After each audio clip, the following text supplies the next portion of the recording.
why we have an ah counter. Grammarian, why do we have speeches? Well, I don't know about you, but when I joined Toastmasters, I just wanted to speak. It was about me speaking. Didn't want to go to work. Didn't want to prepare an agenda. Just wanted to speak. But instead, we have all these roles. We get new members like Carolina and Maxine and Mitch, and they're so excited to join our group, right? You're so excited to join our group. And then we hand you manuals and schedules and agendas. What do you do with those things? There is a method to the madness. But today I'd like to explore why we have these roles. Our first role is the Toastmaster. Now he sets the tone for the meeting, prepares the agenda. There's a lot of other things that are going on with the Toastmaster's role, but these are the ones that are most evident to the club members and guests as they walk in. We start our meeting with a prayer of cards and toast. That also helps to set the tone for the meeting. You can incorporate. It's a time to give thanks for just meeting together and being together and learning. We have our technical table, our grammarian. Who does not want to improve their vocabulary? Prodigious. I had no idea I was that enormous. Time to go hit the gym. Thank you, Bob. But it also helps to pick out in the speeches really some listening skills as you play the role of grammarian. We're listening for colorful uses of the English language. There's been some doozies in this club. I mean, Denny alone, we can just write a book on his awesome, incredible phrases that he shares with us. What was I thinking? He wasn't. But they stick with us. And then we have our ah counter. Now they're listening also. The why for that is to practice our listening skills. They're listening for the audible crutches.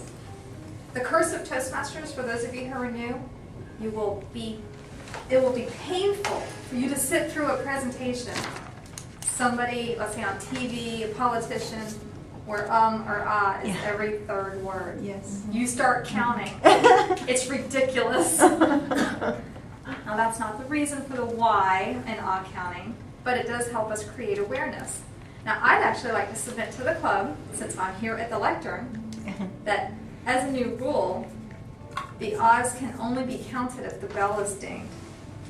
I remember a few weeks ago, poor Michelle had to write a check for the infractions. But do you know what she said to me afterwards? She paid it. She's so sweet. She's broke, but she's sweet. She said, I don't remember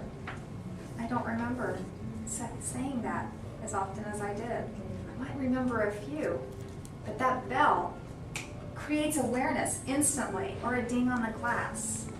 Don't jump up and down for joy or anything like that, but it's to create that awareness.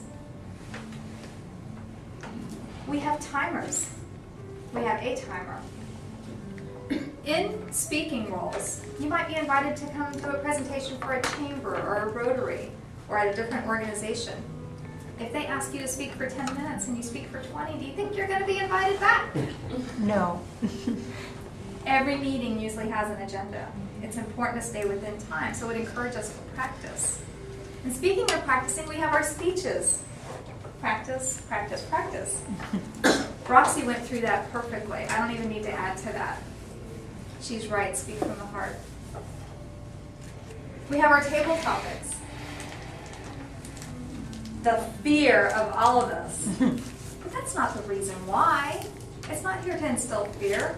It's here to help us speak on our toes. You mean I'm the only person that's been asked a question by a teenager that I was like, what am I going to say? Or a family member, or a boss, or a client.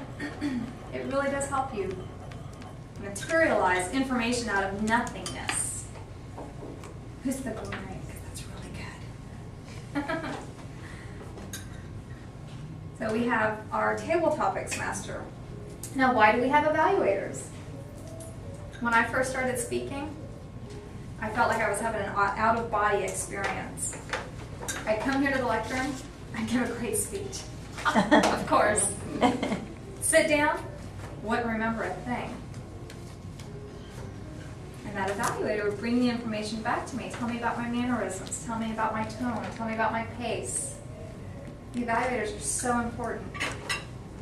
The nervousness sometimes can just take over and you have no idea what you're speaking about. So it's good to have that immediate feedback. And hopefully it's encouraging. Because after all, that is the mission of Toastmasters. And we also have a general evaluator. As you see, I'm just running down the agenda. Our general evaluator wraps up the meeting. Maybe gives comments on how the meeting went, if there was any areas of improvement, things that they liked about the meeting. It's another opportunity for a listening skill. You know what I've learned about Toastmasters? Sometimes the why isn't about speaking. We all think that Toastmasters is about speaking, learning public speaking. Sounds to me like it's more about listening. Just another area that we can work on.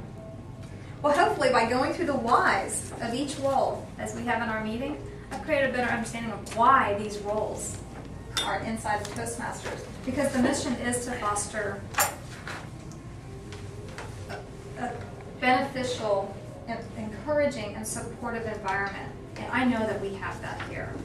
I've been a member of this club for almost 9 years. And there's no way I would join any other club. I've visited other clubs. They scare me. I love the family that we've created here. But I know with a lot of new members all the time, which is great, but there seems to be a lot of questions as to why. So today my reason was to put to rest that why.